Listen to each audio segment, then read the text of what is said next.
Nangangamba si Senate Finance Committee Chairperson Sherwin Gatchalian na may reenact ang budget kung mananatili ang parehong schedule sa pagpapasa ng panukalang pambansang pondo.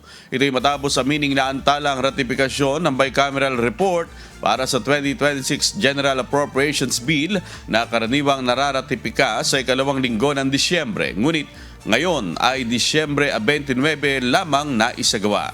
Plano ni Gatchalian na simulan agad ang pagbusisi ng susunod na national budget pagkatapos ng sona ng Pangulo at kung maaari isagawa ito kasabay ng House of Representatives, hindi gaya ng nakagawiang nauuna ang Kamara sa pagtalakay ng National Expenditure Program o NEP.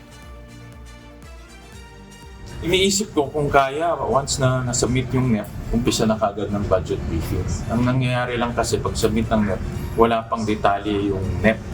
For example, wala pang utilization, wala pang yung detalye ng mga programa.